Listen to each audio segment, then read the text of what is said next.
Hey, everyone, and welcome to episode 12 of the Solving Problems podcast, where we help you use story to reach more people and grow your church. My name is Jonathan Carone, and I am your host of the show. I am joined, as always, by Kyler Nixon. Kyler, today is probably the most fun episode we have ever recorded. This is my favorite episode of the whole season. Not because the content is great, which it is, but we just have a blast with Wes, the three of us. So I was just thinking back to that. It's just so funny, such a funny episode. So looking forward to people getting to hear it. We're really silly in parts of it, but the message is there. So our hope is that you have some fun with us today on something that can be actually really serious. And what we're talking about today is the way we name our events and our ministries a lot of times confuses people and turns them away from interacting with us. And actually, in some cases, as you'll see later, they can give people a really bad taste of who we are. And I'm going to go ahead and warn you real quick. It gets kind of sophomoric at some point because we're going to look at some of the worst ministry names we've ever heard. And these are real names though, Jonathan. Like they're real names. Make sure you let them know. Real stuff. These are all real names that were submitted to us. We put it out online and asked people, and these all came in. We didn't just make these up. So in today's episode, we're going to talk about why clear messaging and clear names are better than clever names. We're going to spend a little bit of time talking about relationships and how, as a church communications person or a staff member or whatever your role is as you listen to this, how you have to put relationships first when it comes to some of these things. And there's going to be some tension with people wanting to name things they shouldn't, and how to lead in those areas, because that's a really hard part of our job. And then, like we mentioned, we're going to talk about some of the worst names we've ever heard for events and ministries. So that's really fun. So there's some meat in there. There's some laughs. So hopefully you enjoy today. It's a little longer than normal, but I think it's totally worth it. Kyler mentioned that we are joined by Wes Gay. Wes was on with us a couple episodes last season. And if you don't know Wes, Wes has been a pastor in a few different churches in a few different roles. And since becoming a StoryBrand certified guide, he's worked with PushPay. He's worked with North Point Church in Atlanta, worked with Southeast Christian in Kentucky, and is one of the top guides in the entire certified guides program. So he brings a lot to the table and is someone that personally, I can say I look up to in just as a person who has spoken into how I run my business and how I do things. So he's one of the best voices that we can have on here from a guide standpoint and from a helping you understand story framework. So we're going to bring the music back, and then Wes will join us on the other side. And today, Kyler, you are in the interview portion. So we get to hear from Kyler a little bit more after the music as well. So stick around for that.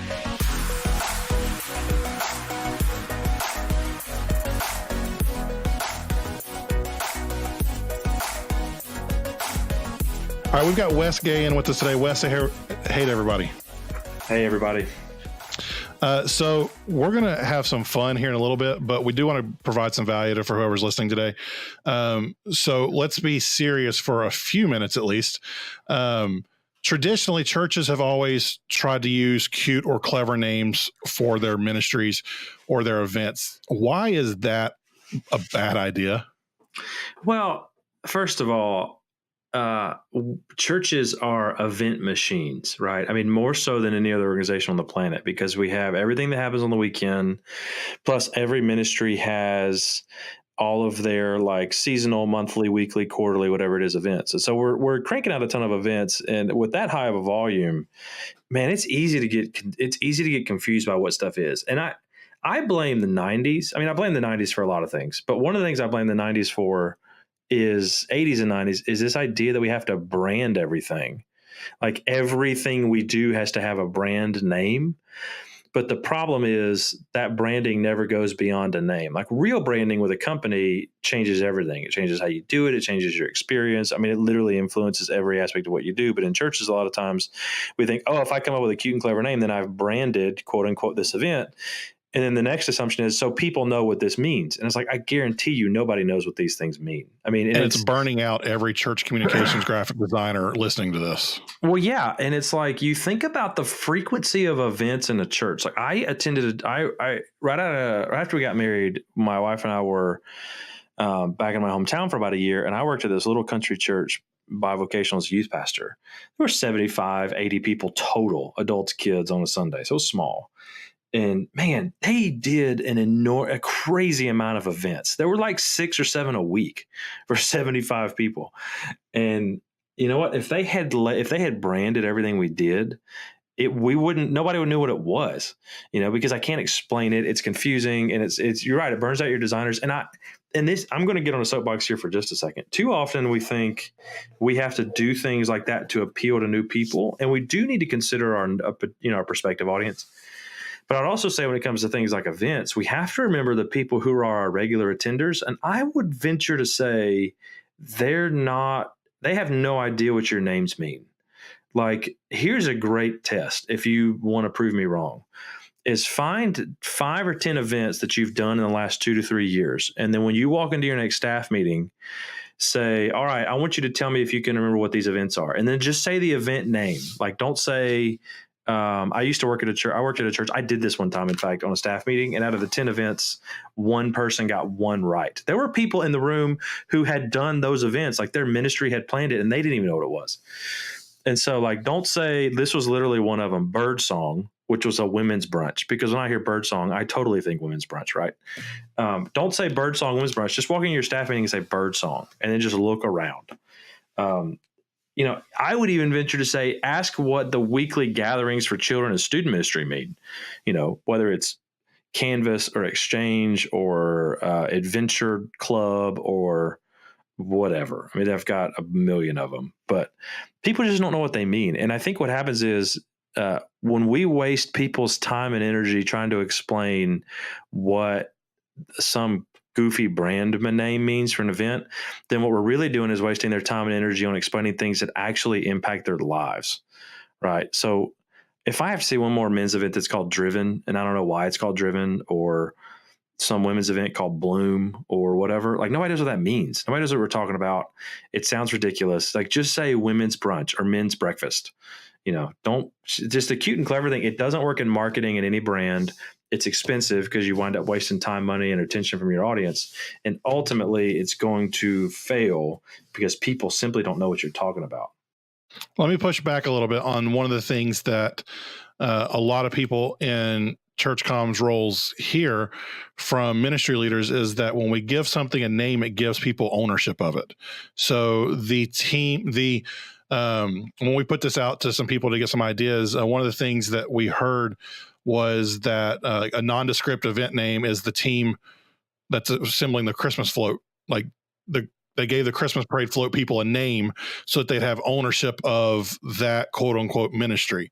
So when we tell people that, hey, we don't need to have names for everything, what many people will hear is that, well, we need to have those names so that the people doing it can own it. And why is that necessarily not true?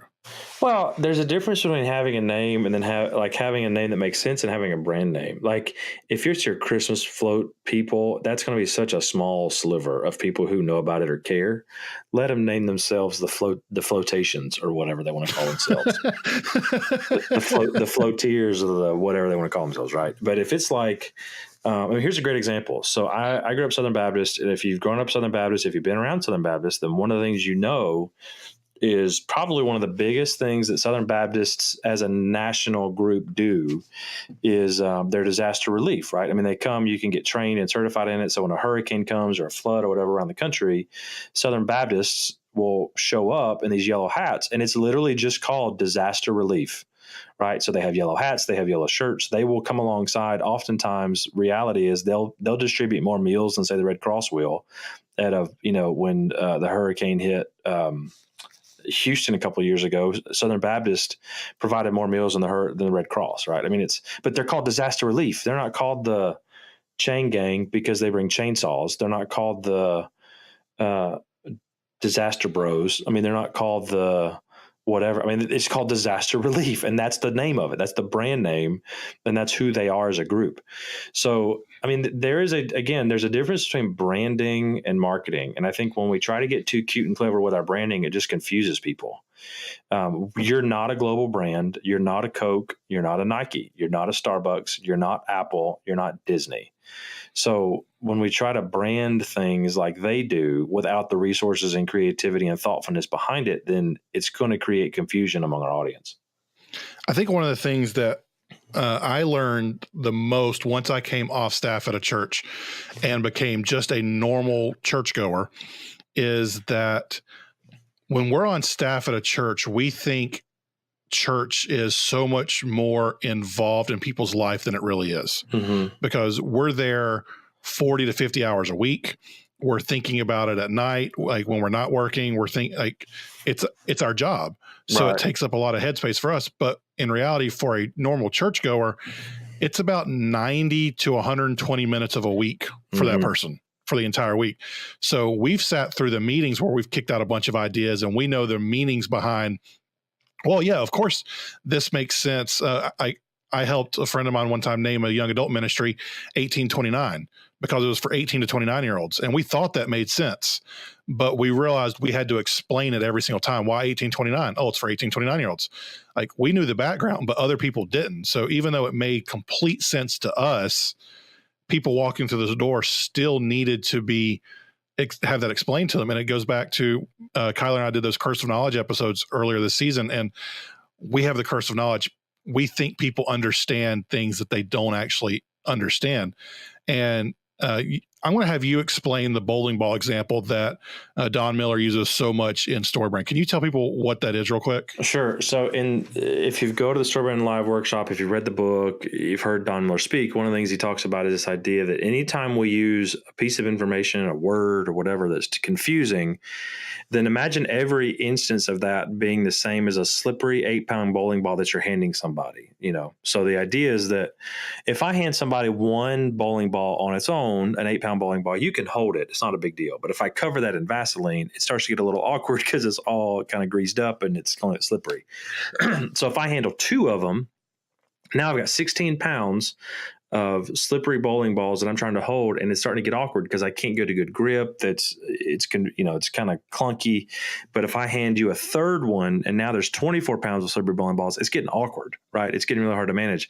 So then if I hand you a fourth one, then all of a sudden you just dropped all of them and you're done. So the idea is that in your marketing for a business, for example, like I deal with a lot of companies and I'll see their descriptions on like LinkedIn or whatever. And it'll say things like, we exist at the intersection of innovation and excellence to provide world-class service and execution for our clients. And I'm like, that's like 29 bowling balls. Like I have no idea what that means. It's buzzword Mad Lib. It's buzzword mania. But it's like in the church equivalent is, imagine a husband and wife and their son come to your church for the first time on Sunday morning. One of your greeters meets them, and then the husband says, hey, we've got a 10th grade son. What do you have for 10th graders? The church equivalent is saying, oh, great. For 10th graders, they meet for Collide in the attic, and that group is called Ignite. You're like, that's 3 right there, because I have no idea what Collide at Ignite. 11:04. At 11:04. And then, oh, by the way, Dad, you should come to Driven in 2 weeks. I've just handed them 4. Like they have no idea what that means. What they should have said was, our high school students meets upstairs on Wednesday night for their service. Oh, by the way, we're having a men's breakfast in a couple of weeks on Saturday morning at 8:30. Like I know what that means. I've probably told this story on this podcast before, but when I worked at a church as a student pastor, I kind of inherited a mess. And one of the things that I inherited was a meeting schedule and branding around the 2 meeting times for students that made no sense. Like Sunday morning was called Canvas. Wednesday night was called Exchange. And the former youth pastor actually still was on staff. He was in another role. He had it for 3 or 4 years. The guy before him had called it that for several years. So one day I walked into our pastor's executive assistant's office, and she knew everything, man. I mean, she was like the most productive person on staff. She got tons of stuff done. She was in all the meetings, but her The husband, person in that role normally is. well, yeah, but the difference about her though was she had been on staff for a decade. She had both of her youngest son was a senior in high school. She had been a church member for 25 years, and her husband's great grandfather donated the first land for the church to build a building in the 1800s. So they'd been around. Okay. Right. Yeah. So I said, Miss Beth, I said, what do canvas and exchange mean? And she just looked at me like I was speaking to her in Japanese. She was like, what? I said, what do they mean? She's like, I don't know. I said, excuse me? She said, yeah, that was from a couple of youth pastors ago, and I don't really remember. And I said, Miss Beth, I said, you're in all of our meetings. You've been around literally every day for 10 years. Both of your boys have gone through. You've been super active and hands-on in serving in student ministry as a volunteer, and you don't know what those things mean? She said, no. And then I immediately said, so how are we supposed to expect any student or their parents or a regular church member to have any clue what that means when they're there maybe 30 weekends a year? And you said we got them an hour and a half or 2 hours on Sunday, maybe, but let's say they're there for 2 or 3 hours on Sunday with small groups and then church. You've got 35 to 40 minutes of preaching. You've got 25 to 30 minutes of music. You've got 45 minutes to an hour of something else. So you've really only got 3 to 5 minutes of announcement time to actually explain anything. They don't know. They have no idea what this stuff means because we're trying to get too cute and clever, and we're trying to create branding and experience, but we don't take it past a name. And then we say, hey, come to Driven, come to Bloom, come to Engage, come to Ignite. All the student ministry names, event names sound dangerous. Like I need a helmet. You know, Yep. like why are we going for Collide and Ignite in the attic for 727 or whatever? Like, is there I've got a fun name when we get to the part here in a little bit, but a fun student ministry name for you that doesn't need a helmet, but is even worse than that. I've seen this list, and I'm just telling your listeners, this will be the greatest thing you hear all season because it is fantastic. All right, let's move on to the last thing before we have our fun, and it's that I think most people listening to this probably agree with us that clear is better than clever, but they still work with people who want cute names. They still have to go into the meetings with the ministry leaders. So how can we help them explain to other ministry leaders why these cute names work against us? Do you have something that just in a couple minutes explains all this? Is the bowling ball example? Is there another example you can give? Yeah, I think there's a couple of ways you could go about it. And this is one of the challenges of church communications where I think we need greater emphasis on pastoral leadership from the church communications folks, because it's easy to get frustrated by what we see other people doing, what we see other churches doing, what we hear on podcasts like this, when the reality is there are interpersonal relationships at stake. You don't want to burn a bridge. You don't want to insult somebody unnecessarily. Sometimes they need to be insulted, but that's rare. I will just put a caveat. That's rare. They need to have the world blown up. And so you've got to approach it delicately. I would say one of the ways to do it is be in the long game and not the short game. Like you're not going to go to your office tomorrow and blow up every event you have planned for the next 18 months. It's just not going to happen. But what I would do is think about who on staff would be most acceptable to change or most receptive to it. And then go to that person and say, hey, I know we have this event coming in a couple of months. What if we change the name to be this? And here's why. And then my why would be, you know what? I think a lot of times people don't understand our names because we throw so many of them out there because we have a lot of great stuff happening. You know, be positive in your reinforcement of it and say, because we have so much going on, I don't think people know what things mean. So when we announce it, maybe they could not be signing up because they just don't know what it is. Sell the why, sell a vision, and then say, hey, let's try it for this event. I'll work really hard to make sure people hear about it and you have great success in terms of people showing up. And let's see how it goes. And then try one event and then kind of do a postmortem recap. Hey, did that work? Why did that work? And then start to point to that as a case study. So when another ministry comes to you and says, hey, we want to name, hey, student ministry, we're ready to start Explosion. It's like, hey, how about we call it summer camp? Or whatever. We're ready to call it Fear Factor. Hey, how about we not infringe on copyright law? Which could be a whole other episode or 12. But that's how I do it. I would start with one person because there's always going to be one or two ministries on staff who are going to be open because usually, especially if they're late volunteer led, they're really excited about what they've got going on and they really want people involved. So if you can build a relationship and sell the vision and then talk about the power of clarity, I think it'll be a great kind of case study for you. And then they'll become an advocate for you too, to start selling it to other ministries and then let it grow over time. The reality is you're not going to win over everybody. You're still going to have the flotations who want to be their Christmas parade float name. Fine. You're still going to have the rogue ministries that affect 12 people out of 1,000. Let them have their cute name, because the reality is they don't have broad appeal anyway. But try as much as you can to fight for clear over clever. Do it slowly, do it relationally, and be really thoughtful about it. I think you'll have a lot of success. And that's a theme that you're kind of seeing go through this season. Me and Kelly talked about it 2 weeks ago, that like this stuff takes a long time. It's not going to happen overnight.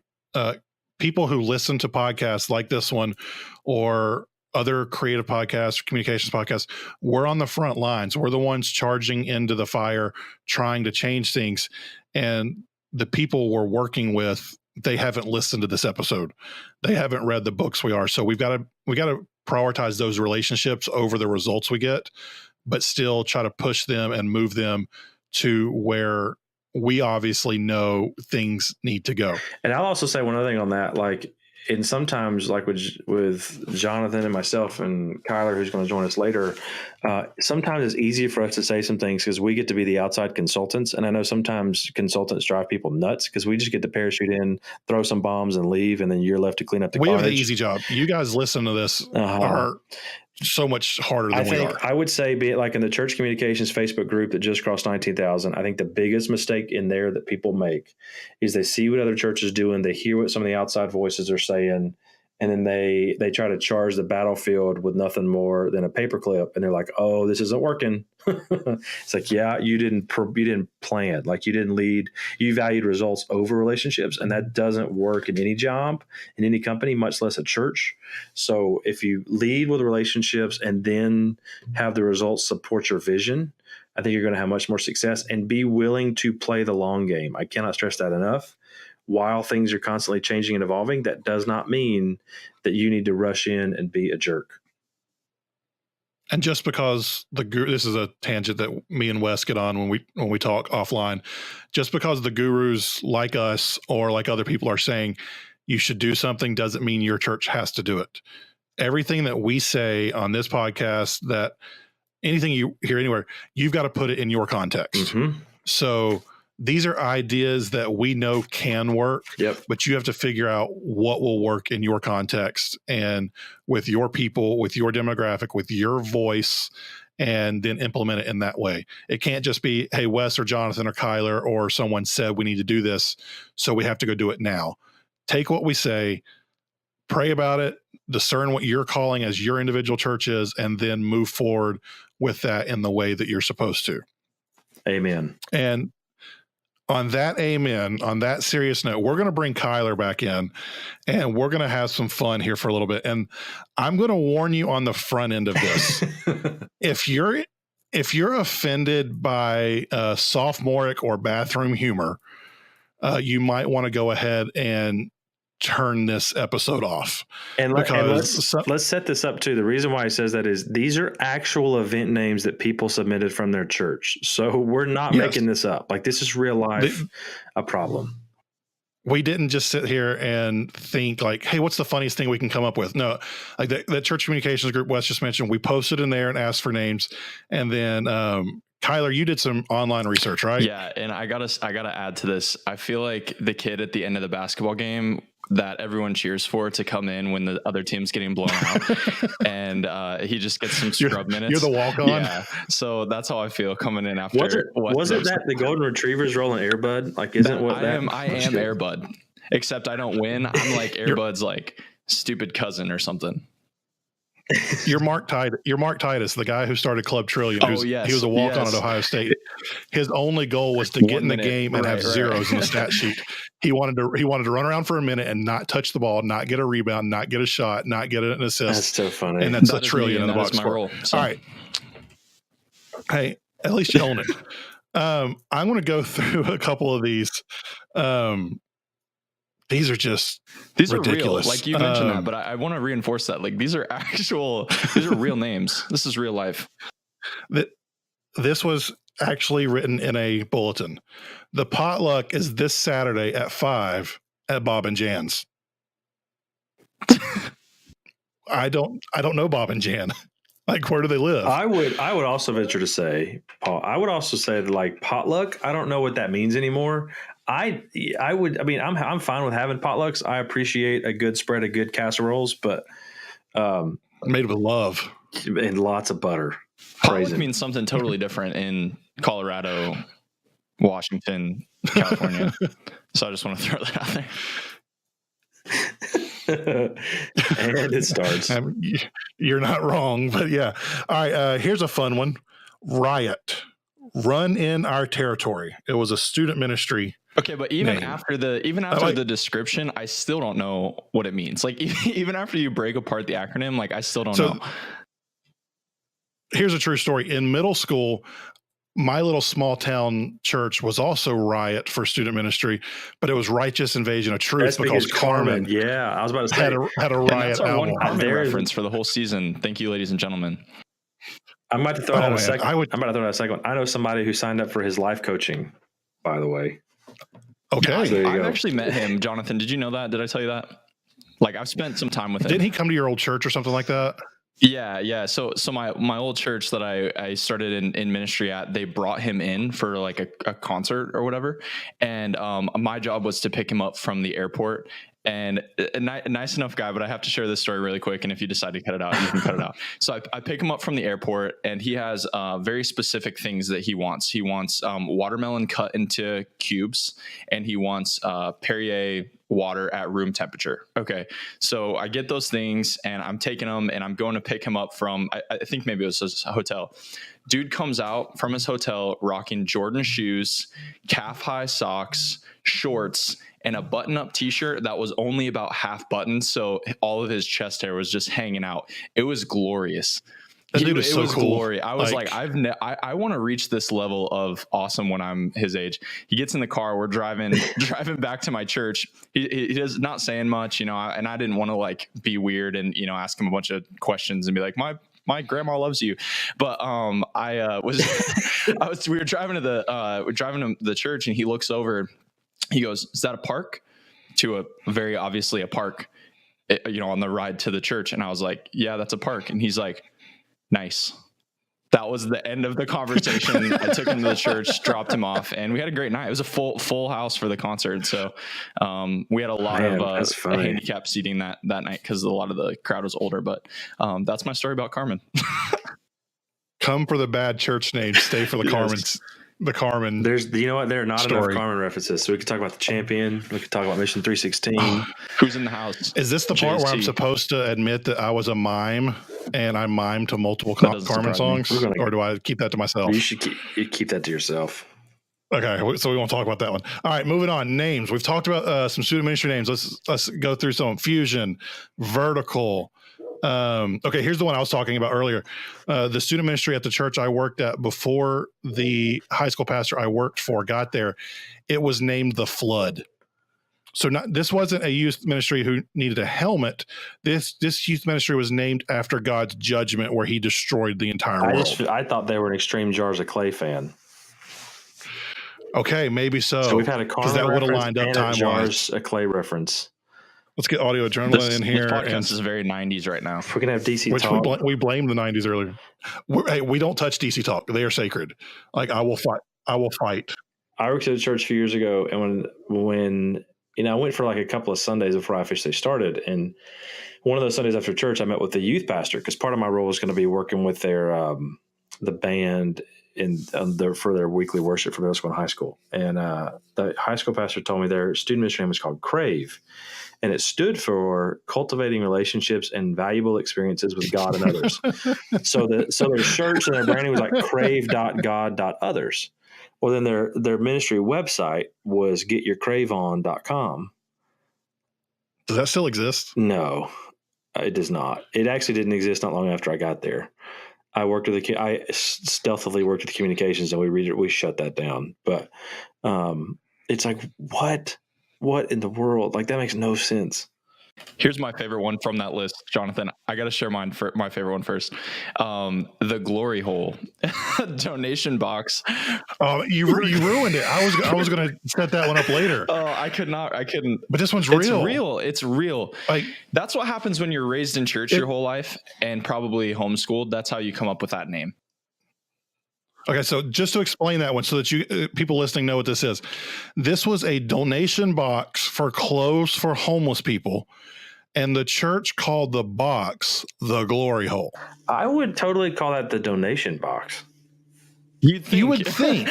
Even if you wanted to be clever, like or anything but Glory Hole. The Glory Hole would have worked for that. Here's part of the problem. We didn't get to this. Part of the problem with events is like, and these kinds of naming things, is that oftentimes stuff like that comes from really well-meaning church volunteers who are like passionate about a thing. They want to do it. And you're like, you're not wanting to quench that fire. But at the same time, you're like, that sounds dumb. And that person hasn't sinned in 3 years or 30. So their mind doesn't even go to the places other people do. Well, and we'll get into this in a little bit, but everything we do has got to pass the middle school test. Mm-hmm. If it doesn't pass the middle school test, like it's not going to pass the adult test for sure. Jonathan, read some more of these off because these are just like, especially the ones that need to go through the middle school test. All right. Jitterbugs was a youth ministry. I can't hear that without thinking about the cell phone. Here's one that's probably got to go through the middle school test. SCAT. Senior citizens are terrific. The one right above that is great too. Operation First Base. Oh yeah, I did see that one. What is that? It's the First Baptist Church softball team, probably. Yeah, I don't remember what it was, but it was Operation First Base. That needs to be connected to the counseling ministry, because if you know anything about church softball, it's not the holiest of endeavors. It's not, but it's dang fun. Here's one that should have passed the middle school test that I actually had to promote and design a logo around. Actually, it's a entire campaign. When I first got hired from high school intern to creative director, we were putting together a capital campaign to expand our building. And so they had already come up with everything and I had no input. So they came to me and said, hey, we need a logo for this. We're going to do a full campaign. The name of the campaign was Expand, Lengthen, Strengthen. All right. We already gave the disclaimer, right, Jonathan? That sounds like the tagline for silliest or something like that. It really does. So and here's the funny thing. No, we were so close to it that we didn't even realize how bad it was until we got a new executive pastor. And when he first saw it, he started laughing, thinking it was a joke, because I had created a postcard with our senior pastor on it, and he was wearing a hard hat. So imagine the shape of a hard hat with Expand, Lengthen, Strengthen right next to it. And our exec just he literally was bent over laughing, thinking I was making a joke, until he realized, no, this was the actual name of the campaign. That's ridiculous. I'm looking at this list too. There's a couple like AC/DC Youth, Awesome Christians Digging Christ. That sounds great in a meeting, but it's nobody knows. Nobody cares. Because unless you're going to start playing Back in Black. So now that we're in the acronyms portion of this, let's go through all of them here. We've got LIFT, Ladies in Fellowship Together. We've got GANG, God's Anointed Now Generation. CSI groups, Christians Seeking Instruction. God's Anointed Now Generation, to me, implies that no other generation has been anointed. So there's that. Along with the fact that it sounds ridiculous. It also sounds ridiculous. Joy, Just Older Youth, some senior citizens there. ACTS, ACTS, After Church to Somewhere. This was a Sunday night youth get together after church. And Wes, your comment. We called that Wendy's in my church. Like, there was no acronym. Literally Wendy's, like Junior Bacon Cheeseburger and Frosty. Like that's what we called it. The student ministry I was at, it was like, you want to go to Sonic? We going to Wild Wings? Like, no, it's just where we eating. Yeah, is really what it was. That's where we always started with where we're eating, but it always ended up at Wendy's, and I don't know why, but that just seems like it's because they had a $1 menu when we were growing up, and we could afford that. CIA, Christians in Action.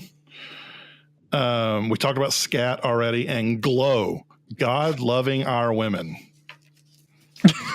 So that's our list that I don't are know. actual. I worked at a church where before I got there, the women's ministry was called TLC, for Touching Ladies for Christ. And it was a 3-year run before somebody on staff finally pointed out that didn't sound right and we should probably change it.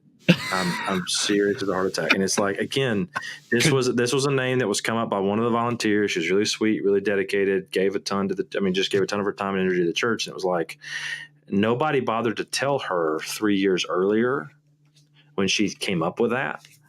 And she was like devastated and embarrassed. But the reality is, like, when some of these kind of things happen, this is kind of a see something, say something. Like, somebody's got a responsibility. Say, hey, can we talk about this? Just the two of us. I don't want to embarrass anybody in public or in front of another group, but like, somebody's got to take responsibility and say, hey, here's why that probably would not be a good idea. So let's try something else. And honestly, like, the person who comes up with these names, the negative connotation doesn't even cross their mind. Mm-mm. So that we don't keep you guys, and we could keep going on this for days. Hours. It's hilarious. Let's close up with this. Like, a couple of things you need to do to make sure you protect that really sweet, nice, holier than us Christian that comes up with the names. The middle school test, I mentioned this earlier. Anything that can be taken sexual will be taken sexual.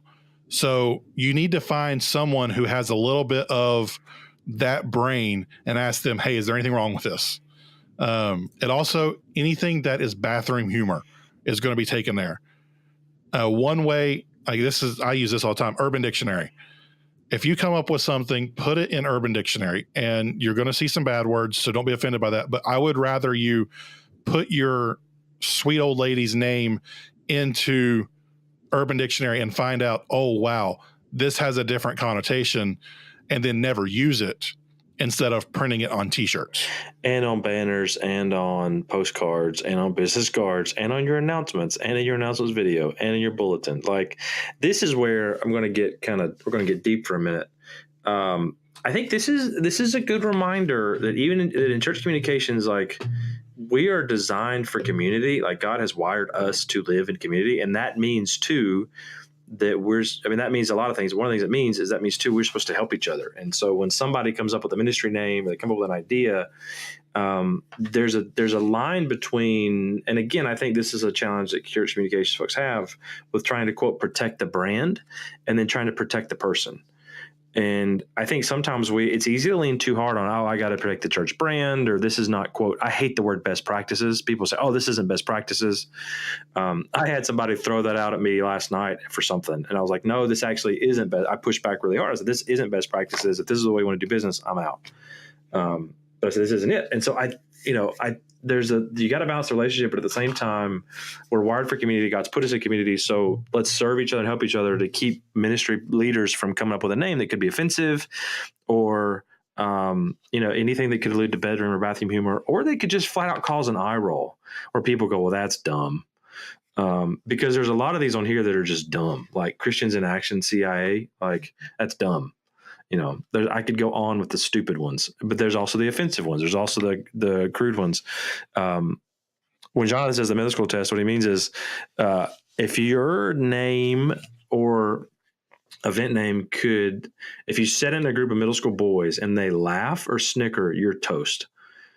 Because if they do, there's a chance adults will. But if they look confused or don't say anything, you're good. Like, you've got to think about how it's going to be treated. Because, and again, I get back to the big picture of this communication standpoint. This is a reflection on your church. This is a reflection on who you are and what you're trying to say. And these are the kind of things that not only damage your impression with first time, second time, third time guests, but also with your members. Because if you do it enough, they're going to go, these people are clueless. Like, why are we trusting our spiritual lives to these folks when they seem so unaware of things as basic as an event name?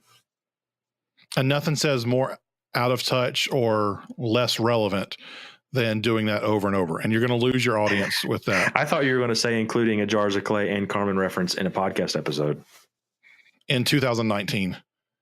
But in our defense, we grew up in the 90s, so we kind of grew up on that stuff. Like, we wouldn't be who we are without I wouldn't be who I am without the breakfast song by Audio Adrenaline. I really wouldn't. I thought Breakfast was Newsboys. That was Newsboys. I'm sorry. My wife and I were talking Audio Adrenaline last night, so that was my fault. Like, we literally have. We could talk about Point of Grace or Avalon if you want to throw back a little bit. No, I'm good. I think we should end there. So to recap today, 90s Christian music was awfully incredible. And your event names and your ministry names, they should be self-explanatory. They should pass the middle school test. Relationships trump everything else. So make sure you take care of the relationships. And then lastly, check Urban Dictionary before you decide on a name for your episode. Wes, do you have anything before we jump off here? I don't think so. Just be vigilant, play the long game, and for the love of all that's good in the world, Google a name before you print it everywhere and run it and promote it. All right, that's it for this week's episode of the Solving Problems podcast. Thanks again to Wes for hanging out with us. If you want to follow him on social media, you can. Instagram, he's at Wes Gay. I am at Jonathan_Carone, and Kyler is at Kyler_Nixon. Thanks for hanging out a little bit longer than normal this week. Hope you had some fun. We had a lot of fun recording that. Next week, we're going to shift gears and talk about giving. We'll be joined by Stu Baker, who leads New Fire Giving, and we're going to talk about some of the ways that we can communicate our giving to our churchgoers in a way that doesn't make people feel like all we want is their money. How can we use story to motivate them to give and to join in with us on that? So that's next week. If you haven't already, go ahead and subscribe, rate, and review on iTunes, on Google Podcasts, or wherever you listen to podcasts. Thanks again for hanging out with us, and we'll see you next week.